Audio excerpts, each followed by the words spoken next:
Hello guys, Rinchus വേൾഡിലേക്ക് എല്ലാവർക്കും സ്വാഗതം.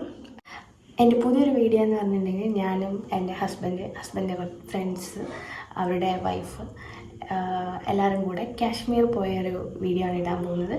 അപ്പോൾ നിങ്ങളെല്ലാവരും ആ വീഡിയോ കാണണം, ലൈക്ക് ചെയ്യണം, ഷെയർ ചെയ്യണം, സബ്സ്ക്രൈബ് ചെയ്യണം. നമ്മുടെ യാത്ര ആരംഭിക്കുന്നത് കാലിക്കറ്റ് എന്നാണ്. Calicut to Chennai, Chennai to Delhi, Delhi to Jammu. അങ്ങനെയാണ് നമ്മുടെ യാത്ര. അതിൽ ഏപ്രിൽ 5-നാണ് നമ്മളിവിടുന്ന് ചെന്നൈയിലേക്ക് പോയത്. ഏപ്രിൽ 5 വൈകുന്നേരം നമ്മൾ ചെന്നൈ റീച്ചായി. അവിടുന്ന് തൊട്ടിട്ടുള്ള വ്ളോഗാണ് ഞാൻ ഇടാൻ പോകുന്നത്. സോ എല്ലാവരും വ്ളോഗിലേക്ക് പോവാം. അത് പിന്നെ അങ്ങനെയാണല്ലോ, നമ്മൾ ഫ്രണ്ട്സ് എല്ലാവരും കൂടെ കൂടിയിട്ടുള്ളൊരു ട്രിപ്പെന്ന് പറയുന്നത് എന്തൊരു രസമാണ്, എന്തൊരു വൈബാണ്. നമ്മൾ അതേ പ്രായക്കാർ. ഇപ്പം ഞാനുള്ളത് ചെന്നൈയിലാണ്. ഞാൻ പറഞ്ഞല്ലോ, ചെന്നൈയിൽ നിന്നാണ് നമ്മളുടെ ട്രിപ്പ് തുടങ്ങുന്നത്. ഈ കാണുന്ന ആൾക്കാരാണ് നമ്മളെ കൂടെ ഉള്ളത്. എല്ലാവരും വഴിയെ പരിചയപ്പെടുത്തി തരാം. ഞങ്ങളുടെ കൂടെ ഒരു കുട്ടിക്കുറുമ്പനും കൂടി ഉണ്ട് കേട്ടോ. അവൻ്റെ പേരാണ് കണ്ണൻ. ആളുടെ ബർത്ത്ഡേ നമ്മൾ കാശ്മീരിൽ വെച്ച് അടിപൊളിയായിട്ട് ആഘോഷിച്ചായിരുന്നു. 2ാമത്തെ ബർത്ത്ഡേ ആണ് ആളുടെ. ശരിക്കും ഈ ഒരു വയസ്സിൽ കാശ്മീർ പോകുകയെന്ന് പറയുന്നത് ഞങ്ങളെ സംബന്ധിച്ചിടത്തോളം ഭയങ്കര റിസ്ക്കി ആയിരുന്നു. പക്ഷെ അവൻ ഞങ്ങൾക്ക് വേണ്ടി ഭയങ്കരമായിട്ട് അഡ്ജസ്റ്റ് ചെയ്തായിരുന്നു. അങ്ങനെ ഞങ്ങൾ ബാഗൊക്കെ സെറ്റാക്കി റൂമിൽ നിന്ന് ഇറങ്ങാൻ നിൽക്കുകയാണ്. നമുക്ക് എല്ലാവർക്കും അത്യാവശ്യം നല്ല പോലെ ലഗേജസ് ഉണ്ടായിരുന്നു കേട്ടോ. നിങ്ങൾ മാക്സിമം ലഗേജസ് കുറയ്ക്കുകയാണെങ്കിൽ അത്രയും നല്ലത്. അത് ഞങ്ങൾക്ക് ഇതോടുകൂടി മനസ്സിലായി. അങ്ങനെ ഞങ്ങൾ എല്ലാ സാധനങ്ങളും വാരിപ്പെറുക്കി കൂട്ടി റൂമൊക്കെ പൂട്ടി ഊബറിന് വേണ്ടിയിട്ട് താഴേക്ക് പോവാണ്. ഈ ഊബറിന് ഭയങ്കര അഡ്വാൻറ്റേജസ് ഉണ്ട് കേട്ടോ. എങ്ങനെ നമ്മൾ എവിടെയൊക്കെ കുടുങ്ങിപ്പോയാലും ലൊക്കേഷൻ അയച്ചു കൊടുത്തിട്ടുണ്ടെങ്കിൽ എവിടെയാണെങ്കിലും നമ്മളെ റൂമ് കൊണ്ടാക്കി തരും അവർ. നമ്മളിവിടെ നിന്ന് വൈകുന്നേരം ഇറങ്ങുമ്പം വൈകിട്ട് തന്നെയാണ് നമ്മളെ ട്രെയിനും വരുന്നത്. അങ്ങനെ ഫൈനലി ഊബറൊക്കെ വന്നു. ചെന്നൈയിൽ വരുന്നത് ഞാൻ ആദ്യമായിട്ടാണ്. സോ അതിൻ്റേതായിട്ടുള്ള എക്സൈറ്റ്മെൻറ്റൊക്കെ എനിക്കുണ്ടായിരുന്നു. ഇവിടെ ഒരുപാട് കാര്യങ്ങൾ കാണാനും ഒക്കെ ഉണ്ടായിരുന്നു. പക്ഷേ നമുക്കധികം സമയമൊന്നും ഇല്ലായിരുന്നു എക്സ്പ്ലോർ ചെയ്യാൻ വേണ്ടിയിട്ട്. നമ്മൾ അടുത്ത ദിവസം തന്നെ ട്രെയിൻ ഉള്ളതിനെ കൊണ്ട് നമ്മൾ അതിനൊന്നും നിന്നില്ല. പിന്നൊരു ദിവസം വരാമെന്നുള്ള രീതിയിലാണ് പോയത്. നമ്മളവിടെ എത്തിയതും നമ്മൾ ട്രെയിൻ അവിടെ വന്നിട്ടുണ്ടായിരുന്നേ. പിന്നെ എന്താ, സാധാരണ നമ്മൾ ട്രെയിനിൽ പോകുമ്പോൾ വാങ്ങേണ്ട കാര്യങ്ങളൊക്കെ വാങ്ങുന്നു. ഫുഡ് മസ്റ്റാണല്ലോ. പിന്നെ 2 ദിവസം നമ്മൾ പട്ടിണിയാണല്ലോ. ട്രെയിനിലത്തെ ഭക്ഷണമൊന്നും നമുക്ക് പിടിക്കില്ലല്ലോ. അതുകൊണ്ട് കുറേ സാധനങ്ങളൊക്കെ വാങ്ങി വെച്ചു. അതുപോലെ തന്നെ കുഞ്ഞിന് വേണ്ട കാര്യങ്ങൾ, ബിസ്ക്കറ്റ് അങ്ങനെയുള്ള കാര്യങ്ങളൊക്കെ വാങ്ങിച്ചു. കണ്ടപ്പം ഭയങ്കര എക്സൈറ്റഡ് ആണ് ട്രെയിനിൽ കയറിയപ്പം മുതൽ. പിന്നെ നമ്മൾ ട്രെയിൻ എടുക്കാൻ നേരം എല്ലാവരും ഒന്നിച്ചിരുന്നു, സെറ്റായി. നമുക്ക് എല്ലാവർക്കും ഒരേ കോച്ചിലാട്ടോ സീറ്റൊക്കെ കിട്ടിയിരുന്നത്. അതുകൊണ്ട് എന്താ, നമ്മൾ നല്ലപോലെ എൻജോയ് ചെയ്തിട്ടാണ് ഇവിടുന്ന് ഡൽഹിയിലോട്ട് പോയത്. വ്ളോഗ് എടുക്കുന്നത് ഞാൻ ആദ്യമായിട്ടല്ലെങ്കിലും കൂടെയുള്ള ആൾക്കാരൊക്കെ ആദ്യമായിട്ട്. അതിൻ്റേതായിട്ടുള്ള പ്രശ്നങ്ങളൊക്കെ ഉണ്ട് എല്ലാവർക്കും.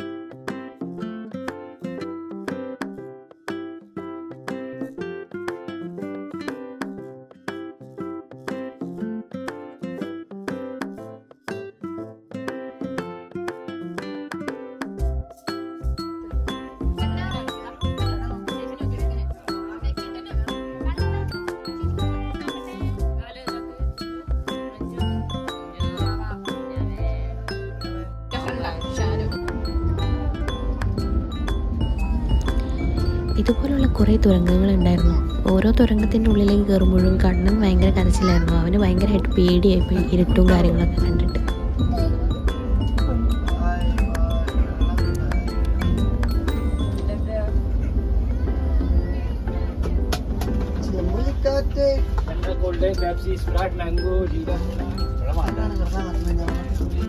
നമ്മുടെ കയ്യിൽ ഊനോ കാർഡ് ഉള്ളത് കാരണം കുറച്ച് സമയം അങ്ങനെ അങ്ങ് പോയി. എനിക്കാദ്യം ഊനോ കാർഡ് കളിക്കാനൊന്നും അറിയില്ലായിരുന്നു. പക്ഷേ ഹസ്ബൻഡും ഫ്രണ്ട്സും ഒക്കെ പഠിപ്പിച്ച് തന്നിട്ടാണ് ഞാനത് പഠിച്ചത്. പക്ഷേ എപ്പോൾ കളിക്കുമ്പോഴും പഠിപ്പിച്ച ആൾക്കാർ തോൽക്കും, പഠിച്ച ആൾക്കാരാണ് എപ്പോഴും ജയിക്കാറ്. IRTCൻ്റെ ആപ്പ് വഴിയാണ് നമ്മൾ ഫുഡൊക്കെ ഓർഡർ ചെയ്ത് കഴിച്ചിട്ടുണ്ടായിരുന്നത്. 2-3 ദിവസത്തെ ഫുഡിൻ്റെ കാര്യം അധികവും നമ്മൾ IRTC തന്നെ ബുക്ക് ചെയ്തിട്ടാണ് കഴിച്ചിട്ടുണ്ടായിരുന്നത്. ഫുഡ് വലിയ കുഴപ്പമൊന്നും ഉണ്ടായിരുന്നില്ല, നല്ല ഫുഡ് തന്നെയായിരുന്നു കിട്ടിയത്. നമ്മൾ റൊട്ടിയും അൽഫാം ചിക്കനും ആയിരുന്നു വാങ്ങിച്ചിട്ടുണ്ടായിരുന്നത്. പിന്നെ നമ്മൾ അത് കഴിച്ചുകൊണ്ടിരിക്കുമ്പോൾ അതേ ഒരാളിവിടെ കണ്ടില്ലേ,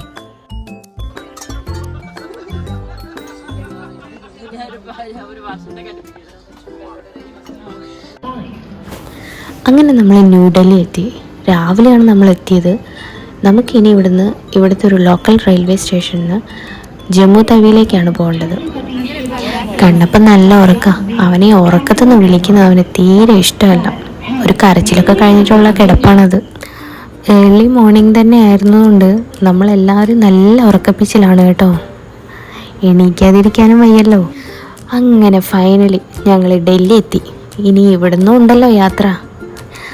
ഓരോരോ യാത്രകൾ ഇങ്ങനെ ചെയ്ത് കാശ്മീരിൽ എത്തുമ്പോഴത്തേക്ക് ഞങ്ങളൊരവസ്ഥയായിരുന്നു എല്ലാവരും.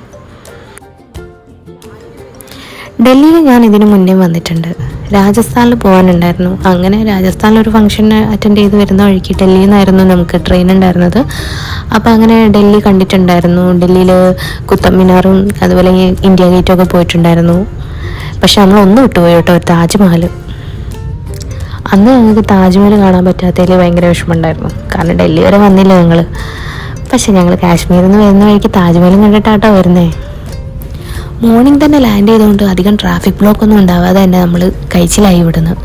പിന്നെ ഡൽഹിയിൽ വെച്ച് നമുക്കൊരു മോശം ഫുഡ് കിട്ടിയത് ഇതാണ്. പാർസൽ പോലും തരുന്നത് കണ്ടില്ലേ, പ്ലാസ്റ്റിക്കിൽ. പിന്നെ വയറ്റിലേക്ക് എന്തെങ്കിലും ചെല്ലണ്ടേന്ന് വിചാരിച്ചിട്ട് കണ്ണ് പൂട്ടി അങ്ങ് കഴിച്ചു. ഞങ്ങളിവിടെ എത്തിയ സമയത്ത് അവിടെ ആരും തന്നെ ഉണ്ടായിരുന്നില്ല. പിന്നെ ട്രെയിനിൻ്റെ ടൈം ആവുന്നേ ഉള്ളൂ, 9:30, 10 ആ ഒരു സമയത്തേക്കാണ് നമ്മൾ ട്രെയിൻ ഉള്ളത് ജമ്മു തവിയിലേക്ക്. സോ അതിനുവേണ്ടി നമ്മളിങ്ങനെ അവിടെ വെയിറ്റ് ചെയ്തതാണ്. അതിന് ശേഷം നമ്മൾ മുന്നിൽ കൂടെ കുറേ ഇങ്ങനത്തെ കൽക്കരി വണ്ടികളൊക്കെ പോകുന്നുണ്ടായിരുന്നു. അങ്ങനെ സമയം പോകെ നമ്മുടെ ട്രെയിനിൻ്റെ സമയം അടുത്തുകൊണ്ടിരിക്കുക. ഞങ്ങൾ വിചാരിച്ചു ഞങ്ങൾ മാത്രമേ ഈ സ്റ്റേഷനിൽ കയറാനുണ്ടാവുള്ളൂ എന്ന്. കാരണം വേറെ ആരും കണ്ടിട്ടില്ലേ. പിന്നെ നോക്കുമ്പോൾ ഓരോരുത്തരായിട്ട് ഇങ്ങനെ ട്രെയിൻ സ്റ്റേഷനിലേക്ക് വരുന്നു. അങ്ങനെ ട്രെയിൻ സ്റ്റേഷൻ ഫുള്ളായി. റെയിൽവേ സ്റ്റേഷൻ കംപ്ലീറ്റ് ആൾക്കാരായിരുന്നു. കണ്ണനതാ ഇവിടുന്ന് കുറച്ച് ഡൽഹി ഫ്രണ്ട്സിനെ കിട്ടിയിട്ടുണ്ട്. അവരുമായിട്ട് ഭയങ്കര കളിയിലായിരുന്നു. അവനിടയ്ക്ക് നമ്മൾ കെറ്റിലും ഉണ്ടായിട്ടുണ്ടായിരുന്നു. അപ്പോൾ അതുവഴി നമുക്ക് ഫുഡൊക്കെ പ്ലഗ് ഇൻ ചെയ്തിട്ട് തന്നെ റാഗിയും കാര്യങ്ങളൊക്കെ ഉണ്ടാക്കി കൊടുത്തിട്ടുണ്ടായിരുന്നു. അതിൻ്റെ ആവശ്യമാണ് ഈ മൂപ്പര് കാണിക്കുന്നത്. ജമ്മു തവിയിലേക്കുള്ള ട്രെയിനിൽ നമ്മൾ 6 പേരിൽ 2 പേര് വേറെ കോച്ചിലായിരുന്നു. പിന്നെ കുറേ കഴിഞ്ഞപ്പോൾ അവിടെ 2 പേരുള്ള കോച്ചിൽ തന്നെയായി പിന്നെ ഞങ്ങൾ എല്ലാവരും. അങ്ങനെ നമ്മളിതാ പഞ്ചാബ് എത്തിക്കഴിഞ്ഞു കേട്ടോ. പഞ്ചാബിൻ്റെ വിശേഷം എന്താണെന്ന് വെച്ചാൽ ഫുൾ ഗോതമ്പ് തോട്ടം. ഫുള്ളെന്ന് പറഞ്ഞാൽ ഫുൾ 2 സൈഡും, ട്രെയിൻ പോകുന്ന 2 സൈഡിലും ഗോതമ്പിൻ്റെ തോട്ടമായിരുന്നു. പിന്നെ അവിടെ നിന്ന് തന്നെ നമുക്ക് സൺസെറ്റ്, അടിപൊളിയായിട്ട് നല്ല സൺസെറ്റൊക്കെ കാണാൻ പറ്റി. ഇതാണ് എൻ്റെ കെട്ടിയോൺ. പിന്നെ അത് ആദർശ്, കിരൺ, മാനസ, ചിഞ്ചു. ഞങ്ങളാണ് ടീം. പിന്നെ ചിഞ്ചുവിൻ്റെ ആദർശിൻ്റെയും കല്യാണം കഴിഞ്ഞിട്ട് പോകുന്ന ആദ്യത്തെ ട്രിപ്പാട്ടോ കാശ്മീർ.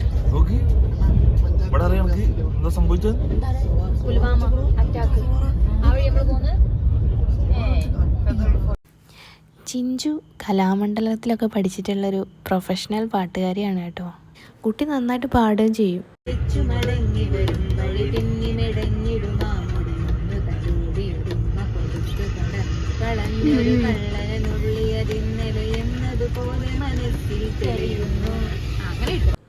അങ്ങനെ ഞാനിതാ കഷ്ടപ്പെട്ട് സൺസെറ്റൊക്കെ എടുക്കുമ്പോൾ ഒരാൾ കുപ്പിയും വെച്ചിട്ട് കഥകളി കളിക്കുന്ന കണ്ടില്ലേ നിങ്ങൾ.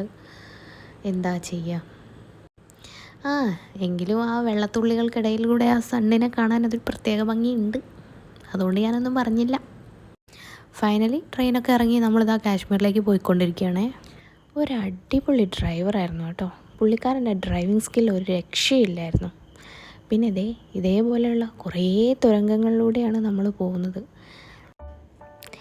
കൂട്ടത്തിൽ എൻ്റെ ഹസ്ബൻഡ്, അതായത് അബി, ഞാൻ അബി എന്നാണ് വിളിക്കാറ്, ശരിക്കും പേര് അഭിഷേക് എന്നാണ് കേട്ടോ. അപ്പോൾ അവനക്ക് മാത്രമേ ഉള്ളൂ ഹിന്ദി അറിയത്തുള്ളൂ. അപ്പം അവൻ മാത്രമേ ആ കാറിനകത്ത് സംസാരിക്കുന്നുള്ളൂ. കാരണം വണ്ടി ഓടിക്കുന്ന ആൾ കാശ്മീരിയാണേ. ഓരോ കുറേ അന്താരാഷ്ട്ര ചർച്ചകളൊക്കെ നടത്തുന്നുണ്ട്. നമുക്കൊന്നും മനസ്സിലാവാത്തതുകൊണ്ട് നമ്മളൊന്നും മിണ്ടുന്നേ ഇല്ല. ഞങ്ങളെല്ലാവരും സുഖമായിട്ട് ബാക്കിൽ ഇരുന്ന് ഉറങ്ങുകയാണ് കേട്ടോ. സത്യം പറഞ്ഞാൽ കാശ്മീരിൽ എത്തിയപ്പോഴും ഇതാ കണ്ട കാഴ്ച എന്തൊരു മനോഹരമായിട്ടുള്ള കാഴ്ചയല്ലേ.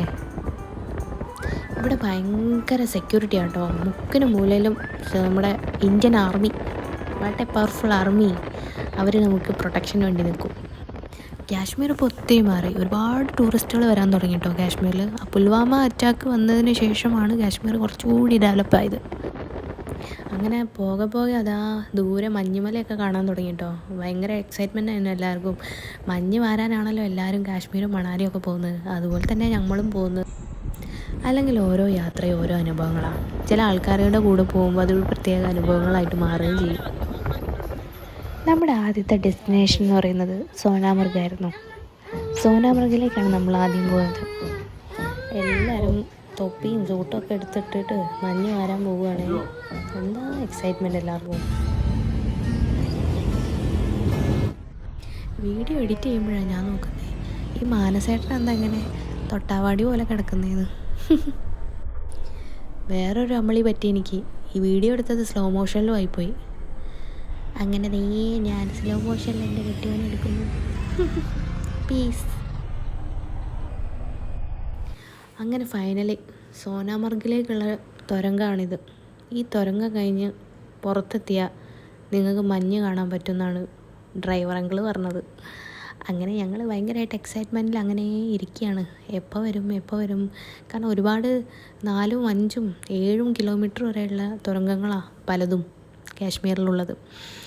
അപ്പോൾ ഈ തുരങ്കം ഇനി എത്ര ദൂരം ഉണ്ടെന്ന് അറിയില്ല. പക്ഷെ ഇങ്ങനെ ഒരു വെളിച്ചം കാണുന്നുണ്ടേ. ഞങ്ങളിങ്ങനെ കണ്ടുകൊണ്ടിരിക്കുന്നുണ്ട്. ഫൈനലി ഞങ്ങളുടെ ജീവിതത്തിൽ ആദ്യമായിട്ട് ഞങ്ങൾ മഞ്ഞ് കാണുന്നു. എന്തൊരു എക്സൈറ്റ്മെൻ്റ് ആയിരുന്നു എല്ലാവർക്കും ആ സമയത്ത്.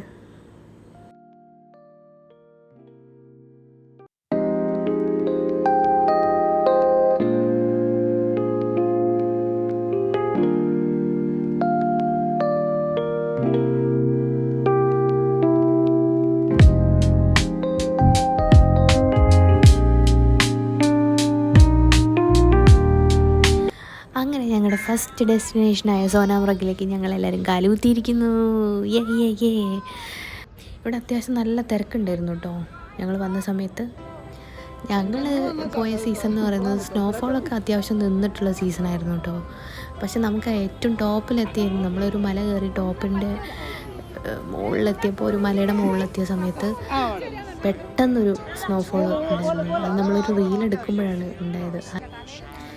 പിന്നെ ഞാനും ചിഞ്ചുവും ഞങ്ങളുടെ പ്രഹസനം കുറേ ഉണ്ടായിരുന്നു. ഫോട്ടോ എന്ന് പറഞ്ഞാൽ ഞങ്ങൾക്ക് രണ്ടാൾക്കും ഭയങ്കര ക്രേസാണ്. ഞങ്ങളെ ഹസ്ബൻഡ് ഫോട്ടോ എടുത്ത് നടക്കുകയായിരുന്നു. ഞങ്ങളിങ്ങനെ എടുക്ക് ഫോട്ടോ എന്ന് പറഞ്ഞിട്ട്.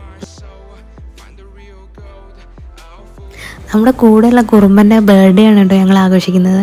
അവിടെ നിന്ന് മഞ്ഞ് എല്ലാം ഉരുട്ടി ഒരു കേക്കിൻ്റെ രൂപത്തിലാക്കി, ഒരു ടെഡി ബിയറിൻ്റെ രൂപത്തിലാക്കി ഞങ്ങൾ കേക്കൊക്കെ കട്ട് ചെയ്തു. ആൾ ഭയങ്കര ഹാപ്പി ആയിരുന്നു കേട്ടോ.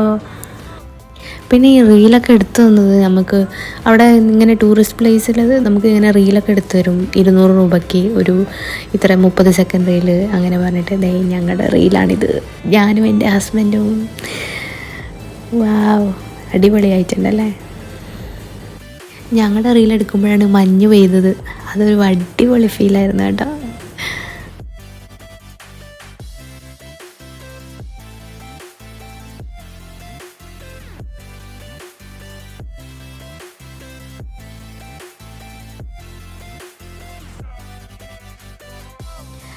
ദെൻ അവിടുന്ന് നമ്മൾ നെക്സ്റ്റ് ഡേ പോകുന്നത് പെഹൽഗാമിലേക്കായിരുന്നു. പെഹൽഗാമിലേക്ക് പോകുന്ന വഴിക്ക് നമ്മളൊരു ആപ്പിൾ തോട്ടം കണ്ടിരുന്നു. അവിടെ കയറി ആപ്പിൾ ജ്യൂസൊക്കെ കുടിച്ചിട്ടാണ് പോയത്. അവിടുന്ന് നല്ല ഫോട്ടോസൊക്കെ കാര്യങ്ങളൊക്കെ എടുത്തിട്ടുണ്ടായിരുന്നു. കപ്പിൾ ഫോട്ടോയും സിംഗിൾ ഫോട്ടോയും ഒക്കെ എടുത്തിട്ടുണ്ടായിരുന്നു. അങ്ങനെ നമ്മളിങ്ങനെ പോകുന്ന വഴിക്ക് നമ്മളെ ഡ്രൈവർ പറയുന്നത് ഈ ഇപ്പുറത്തെ സൈഡിൽ കൂടെ ഒഴുകുന്ന നദി പാകിസ്ഥാനിലേക്ക് പോകുന്ന നദിയാണ്, പാകിസ്ഥാനിൽ ഇന്ത്യ കൊടുക്കുന്ന നദിയാണെന്നാണ് പറഞ്ഞത്. ഇന്ത്യയിലാണ് ഉത്ഭവം, പക്ഷേ പാകിസ്ഥാനിലേക്കാണ് ആ ജലം ഒഴുക്കി വിടുന്നതെന്നാണ് ഡ്രൈവർ പറഞ്ഞിട്ടുണ്ടായിരുന്നത്. ഇങ്ങനെ പോകുന്ന വഴിക്ക് കുറേ ചെമ്മരിയാടുകളും പുഴേൻ്റെ തറ്റത്ത് നിങ്ങൾ കാണുന്നുണ്ടല്ലോ, രണ്ട് സൈഡിലും ചെമ്മരിയാടുകളുണ്ട്, പശുക്കളുണ്ട്, കുതിര ഉണ്ട്. അങ്ങനെ നമ്മൾ ടൂറിസ്റ്റ് സ്പോട്ട് എത്തി, പഹൽഗാം. പഹൽഗാമിൽ കുതിര സഫാരിയാണ് മെയിൻ. മിനി സ്വിറ്റ്സർലാൻഡിലേക്ക് കുതിര സഫാരിയിലേ കയറാൻ പറ്റുള്ളൂ, അല്ലാതെ കയറാൻ പറ്റില്ല. പക്ഷേ ഈ സഫാരി എന്ന് പറയുന്നത് ഭയങ്കര അഡ്വഞ്ചർ ആയിരുന്നു കേട്ടോ. പക്ഷെ കയറിയില്ലെങ്കിൽ ഭയങ്കര നഷ്ടമായിരുന്നു.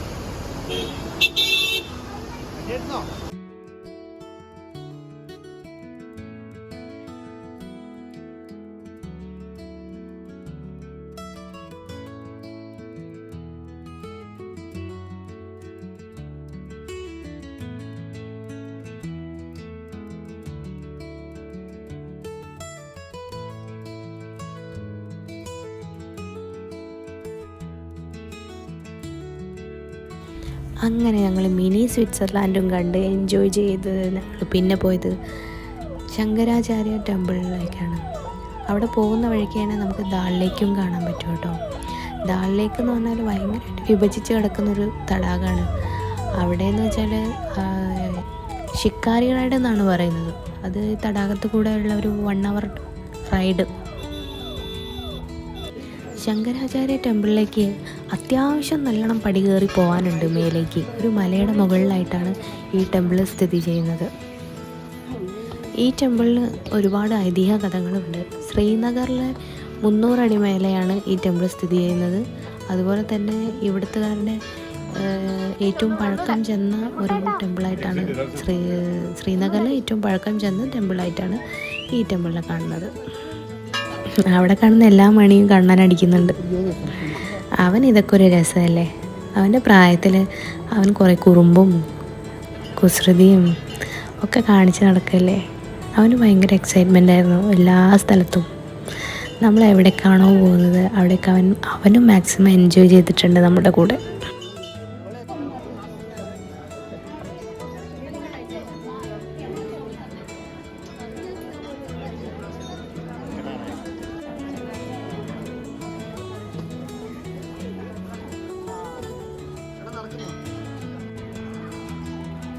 അത്യാവശ്യം തിരക്കുണ്ടായിരുന്നു. ഇതാ ക്യൂ കണ്ടില്ലേ, ക്യൂ നിന്നിട്ട് വേണം നമ്മൾക്ക് ക്ഷേത്രത്തിനുള്ളിലേക്ക് പ്രവേശിക്കാൻ വേണ്ടിയിട്ട്.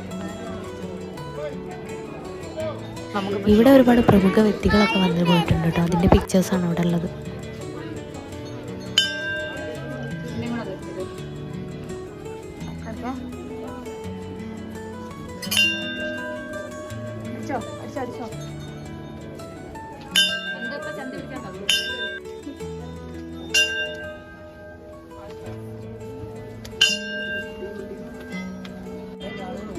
ഈ ഒരു സ്പോട്ടിൽ നിന്ന് കഴിഞ്ഞാൽ ശ്രീനഗർ മൊത്തം ഇവിടുന്ന് കാണാൻ പറ്റും.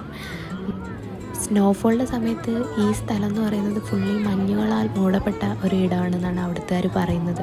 പിന്നെ നമുക്ക് ഈ ക്ഷേത്രത്തിൻ്റെ അടുത്തും ആർമിയുടെ സ്പോട്ട് ഉണ്ടായിരുന്നു, ആർമിയുടെ സ്റ്റേ ഉണ്ടായിരുന്നു. അപ്പോൾ ടൂറിസ്റ്റുകൾ വന്ന് പോകുന്നതല്ല, അപ്പം അവിടെ പ്രൊട്ടക്ഷന് വേണ്ടിയിട്ട് ഉണ്ടായിരുന്നു. ക്ഷേത്രത്തിൻ്റെ അകത്തേക്ക് നമുക്ക് ക്യാമറയൊന്നും കൊണ്ടുപോകാൻ പറ്റിയില്ല കേട്ടോ. പിന്നെതാ ഞാൻ വെറുതെ ഒരു ഷോയ്ക്ക് വേണ്ടിയിട്ട് സ്റ്റെപ്പൊക്കെ കയറി വരുന്നത് കാണിച്ചു.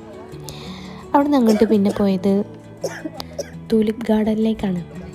നമ്മൾ സ്കൂളിലൊക്കെ പഠിക്കുന്ന സമയത്ത് നമ്മൾക്ക് നോട്ട് ബുക്കിലൊക്കെ കാണാറുണ്ടല്ലോ ഇതുപോലുള്ള പൂക്കളുടെ, തുലിപ്പൂക്കളുടെ ഫോട്ടോസ്. ഇപ്പോഴാണ് ഞാനൊക്കെ നേരിട്ട് ഈ പൂക്കളെ കാണുന്നത്. അത്യാവശ്യം നല്ല വെയിലുണ്ടായിരുന്നു കേട്ടോ. അതുകൊണ്ട് തന്നെ പെട്ടെന്ന് ദാഹിക്കുകയും ക്ഷീണവും ഒക്കെ ഉണ്ടായിരുന്നു. നമ്മളവിടെ നിന്ന് വേഗം തന്നെ ഇറങ്ങിയായിരുന്നു.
എനിക്കിതൊരു പുതിയൊരു എക്സ്പീരിയൻസ് ആയിരുന്നു. ഞാൻ ഫസ്റ്റ് ടൈമാണ് ഇങ്ങനെ ഒരു സ്ഥലത്തേക്കൊക്കെ വരുന്നത്.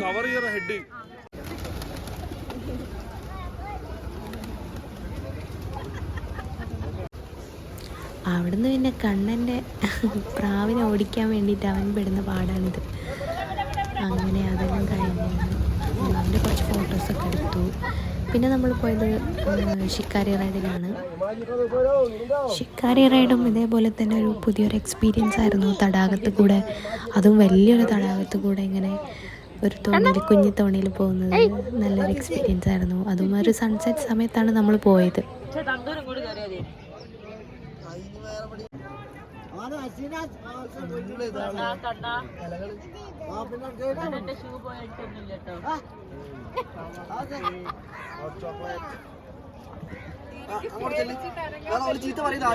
അവിടെ തന്നെ കുറേ തോണിയിൽ കച്ചവടക്കാരും ഉണ്ടായിരുന്നു.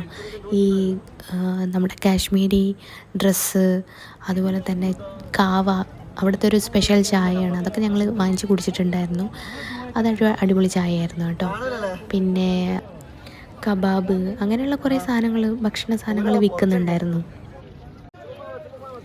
ഈ കാണുന്ന പോലെ രണ്ട് സൈഡിലും കുറേ ഷോപ്പുകളും, അതുപോലെ തന്നെ തുണി ഷോപ്പാണെങ്കിലും നട്ട്സിൻ്റെ ഷോപ്പാണെങ്കിലും ഒക്കെ ഉണ്ട്. ഓരോ സ്ഥലത്ത് അവർ നിർത്തുന്നുണ്ടായിരുന്നു നമുക്ക് വേണ്ട സാധനങ്ങളൊക്കെ വാങ്ങിക്കാൻ വേണ്ടിയിട്ട്. പക്ഷെ നമ്മൾ അത്യാവശ്യം ലഗേജ് കുറയ്ക്കുക എന്നുള്ളൊരു ലക്ഷ്യത്തോടു കൂടി പോയതുകൊണ്ട് നമ്മൾ അധികം സാധനങ്ങളൊന്നും വാങ്ങിച്ചിട്ടുണ്ടായിരുന്നില്ല. എങ്കിലും ഇതൊക്കെ കാണാനും എക്സ്പീരിയൻസ് ചെയ്യാനും പറ്റി. കാശ്മീർ യാത്ര ഞാൻ ഒത്തിരി ഷോർട്ടാക്കിയിട്ടാണ് നിങ്ങൾക്ക് മുന്നിലേക്ക് എത്തിക്കുന്നത്. കാരണം ഒരുപാട് വീഡിയോസ് എടുത്ത് വെച്ചിട്ടുണ്ട്. അങ്ങനെ നമ്മൾ അവിടുന്ന് ഡൽഹിയിലോട്ട് തിരിച്ചു പോന്നു.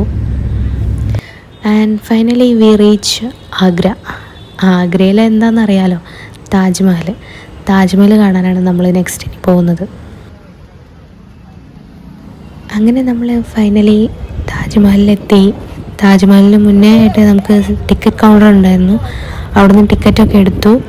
പിന്നെ നമുക്ക് താജ്മഹലിലോട്ട് ഉള്ളിലേക്ക് കടക്കാൻ വേണ്ടിയിട്ട് നമുക്ക് ഇങ്ങനെ ഒരു റൈഡ് തന്നിട്ടുണ്ടായിരുന്നു. ഒരു 100 rupees പെർ ഹെഡ് ആയിരുന്നു. ഇവിടുന്ന് നേരെ ടിക്കറ്റ് കൗണ്ടറിലേക്കാണ് പോയത്. അപ്പോൾ അവിടുന്ന് നേരെ ടിക്കറ്റൊക്കെ എടുത്തിട്ടാണ് നമ്മൾ താജ്മഹലിൻ്റെ ഉള്ളിലേക്ക് കടന്നത്.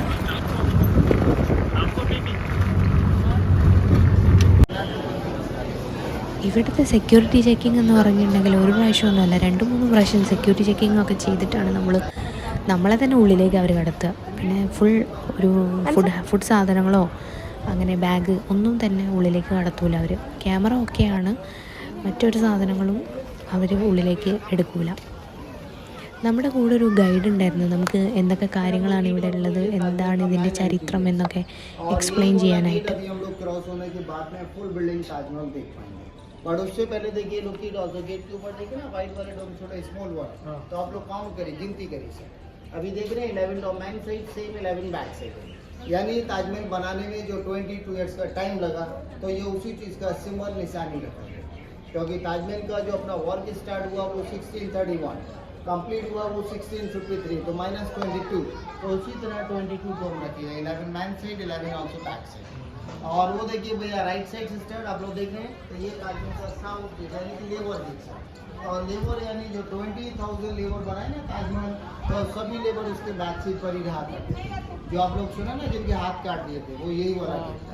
अभी हम लोग एंट्री हुए तो ये ताजमहल का वेस्ट गेट यानी कि जनरल पब्लिक के लिए, ठीक. उसका अपोजिट है सामने वाला ईस्ट गेट यानी VIP लोग के लिए. यानी इसीलिए इसको बोलते हैं 4 कोड एरिया, 4 गेट 4 गार्ड. और ये जो रूम देख रहे हैं ना 8 चीज बना रखे चारों साइड देखे सर, तो ये कमरे हैं 210 सर. यानी पुराने टाइम पर कोई भी होटल गेस्ट हाउस नहीं हुआ करते थे, तो ये केवल जनरल लोग का गेस्ट रूम है. और जो VIP लोग का है ना royal guest house, auto building आप लोग अंदर साइड देख रहे हो. तो देखिए अभी आप लोग केवल टिकट चेक हुआ, बॉडी चेक हुआ. ഇങ്ങനെ ഇത് എത്ര ഹിന്ദി പറഞ്ഞിട്ടും ഞങ്ങളിതെന്താ അങ്ങോട്ടും ഇങ്ങോട്ടും നോക്കുന്നതെന്ന് ഞങ്ങൾക്ക് പോലും അറിയില്ല. ഇയാൾ എന്താ പറയുന്നതെന്ന് എനിക്കും അറിയില്ല. എൻ്റെ ഹസ്ബൻഡ് അല്ലാതെ വേറെ ആർക്കും മനസ്സിലാവുന്നില്ല എന്ന് എനിക്ക് തോന്നുന്നേ. എന്തൊക്കെയോ പറയുന്നുണ്ട്. എന്തായാലും അവരൊരു എഫേർട്ട് ഇട്ടല്ലേ, കേട്ട് നിന്നേക്കാന്ന് ഞങ്ങളും കരുതി.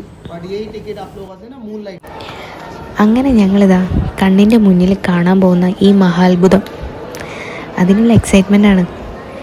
വീഡിയോയിലൂടെ പകർത്തുന്നതിനെക്കാട്ടും കണ്ണുകൊണ്ട് കാണുന്നതിലാണ് കാര്യം. എന്തൊരു ഭംഗിയാണെന്നറിയോ നമ്മളിതിൽ നിന്ന് പുറത്തേക്ക് വരുമ്പോൾ നമ്മൾ കാണുന്ന കാഴ്ച. അങ്ങനെ ഫൈനലി ഞാൻ താജ്മഹൽ കണ്ടിരിക്കുന്നു. ഓ, വാട്ട് ആൻ എക്സ്പീരിയൻസ്. നിങ്ങളെല്ലാവരും കാണാത്തവരുണ്ടെങ്കിൽ വന്ന് കാണണം കേട്ടോ. ഈ ക്യാമറയിൽ അതിൻ്റെ ഭംഗി അത്ര കാണില്ല. പിന്നെ ഞങ്ങൾ അവിടുന്ന് കുറച്ച് ഫോട്ടോസൊക്കെ എടുത്തു, ചുറ്റുമൊക്കെ കണ്ടു. ഉള്ളിലേക്ക് ക്യാമറ കയറ്റില്ല, അതുകൊണ്ട് തന്നെ പുറത്ത് നിന്നിട്ടാണ് ഫോട്ടോസും കാര്യങ്ങളൊക്കെ എടുത്തത്. ഇവിടെ അത്യാവശ്യം ടൂറിസ്റ്റുകളുണ്ടായിരുന്നു കേട്ടോ. അത്യാവശ്യം തിരക്കുണ്ടായിരുന്നു. പിന്നെ ഭയങ്കര വെയിലായിരുന്നു, അതാണ് തീരെ സഹിക്കാൻ പറ്റാഞ്ഞത്. പിന്നെ ഞങ്ങൾ കുറച്ച് ഫോട്ടോസൊക്കെ എടുത്തായിരുന്നു അവിടുന്ന്.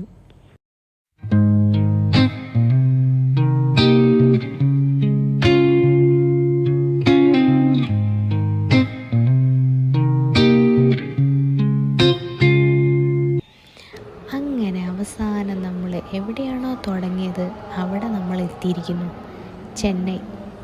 നമ്മളിവിടെ വാങ്ങാണ്, നമ്മുടെ ട്രിപ്പ് ഇവിടെ അവസാനിച്ചിരിക്കുന്നു. ഇനി നേരെ കാലിക്കറ്റിലേക്ക്.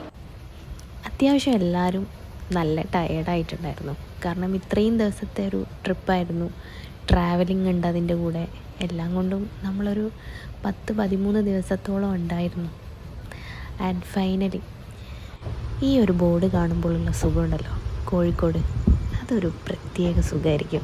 എവിടെ പോയി വന്നാലും തിരിച്ച് നമ്മൾ നമ്മുടെ വീട്ടിലെത്തി എന്ന് പറയുമ്പോൾ നമ്മളെ വീട്ടിലെ ബെഡിൽ കിടക്കുന്നു, ആ ഒരു സുഖമുണ്ടല്ലോ എവിടെ ചെന്നാലും കിട്ടില്ല. അപ്പോൾ ഓക്കെ, ബായ്. പുതിയൊരു വീഡിയോ ആയിട്ട് അടുത്ത തവണ കാണാം.